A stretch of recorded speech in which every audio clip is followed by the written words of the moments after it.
Arrest, వైద్య పరీక్షలు, వాదనలు, బెయిల్. పాడి కౌశిక్ రెడ్డి ఎపిసోడ్లో నైట్ నుంచి ఉదయం వరకు హైడ్రామా నడిచింది. తోటి ఎమ్మెల్యేపై దురుసుగా ప్రవర్తించారని ఆరోపిస్తూ ఆయనపై 3 కేసులు నమోదయ్యాయి. అరెస్ట్ అయిన కొద్ది గంటలకే బెయిల్పై విడుదలయ్యారు. మరోసారి ఇలాంటి వ్యాఖ్యలు చేయొద్దని కౌశిక్ రెడ్డిని జడ్జి మందలించారు. హుజురాబాద్ ఎమ్మెల్యే పాడి కౌశిక్ రెడ్డి అరెస్ట్, ఆపై బెయిల్. ఈ ఎపిసోడ్ అంతా రాత్రి నుంచి ఉదయం వరకు నాన్ స్టాప్ గా నడిచింది. ఎమ్మెల్యే సంజయ్ పై దురుసుగా ప్రవర్తించారని కాంగ్రెస్ నేతలిచ్చిన ఫిర్యాదుతో పోలీసులు రంగంలోకి దిగారు. సోమవారం రాత్రి 9 గంటలకు కౌశిక్ రెడ్డిని హైదరాబాద్ లో అరెస్టు చేసి కరీంనగర్ కు తీసుకెళ్లారు. రాత్రంతా టీ-టౌన్ పోలీస్ స్టేషన్లోనే ఉంచారు. వైద్య పరీక్షలు జరిపి ఉదయం మెజిస్ట్రేట్ ఎదుట హాజరుపరిచారు. కౌశిక్ రెడ్డి రిమాండ్ పిటిషన్పై జడ్జి నివాసంలో వాదనలు జరిగాయి. ఆయనపై గతంలోనూ పలు కేసులున్నందున రిమాండ్ విధించాలని పబ్లిక్ ప్రాసిక్యూటర్ ఆర్గ్యుమెంట్స్ ని వినిపించారు.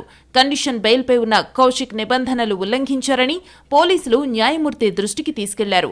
నమోదైన కేసుల్లో సెక్షన్స్ అన్నీ బెయిలబుల్ కాబట్టి రిమాండ్ రిజెక్ట్ చేయాలని బీఆర్ఎస్ లీగల్ టీం వాదనలు వినిపించింది. సుపద గ్రూప్ వారి సంక్రాంతి శుభాకాంక్షలు. వెల్లిమెల కొల్లూరులో 60 ఎకరాలలో అత్యాధునిక సదుపాయాలతో 5 BHK లగ్జరీ విలాస్ కలిగిన ప్రతిష్టాత్మకమైన ప్రాజెక్ట్ గీతిక. Cell number 9989999853. ఇరుపక్షాల వాదనలు హోరాహోరీగా సాగాయి. అందరి ఆర్గ్యుమెంట్స్ విన్న న్యాయమూర్తి కౌశిక్ రెడ్డికి షరతులతో కూడిన బెయిల్ను మంజూరు చేశారు. బయట రాజకీయ వ్యాఖ్యలు చేయొద్దని, పోలీసు విచారణకు సహకరించాలని ఆదేశించారు. 3 కేసుల్లో షరతులతో కూడిన బెయిల్ను శాంక్షన్ చేశారు. గురువారంలోగా 2 లక్షల రూపాయల షూరిటీని సమర్పించాలని సూచించారు.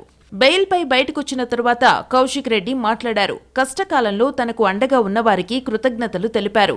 కరీంనగర్ టౌన్లో రాజకీయ వ్యాఖ్యలు చేయొద్దని కోర్టు ఆదేశాలు ఉన్నందున హైదరాబాద్లో మాట్లాడతానని చెప్పారు. పాడి కౌశిక్ రెడ్డి అరెస్టు నేపథ్యంలో కేటీఆర్, హరీష్ రావును హౌస్ అరెస్టు చేశారు పోలీసులు.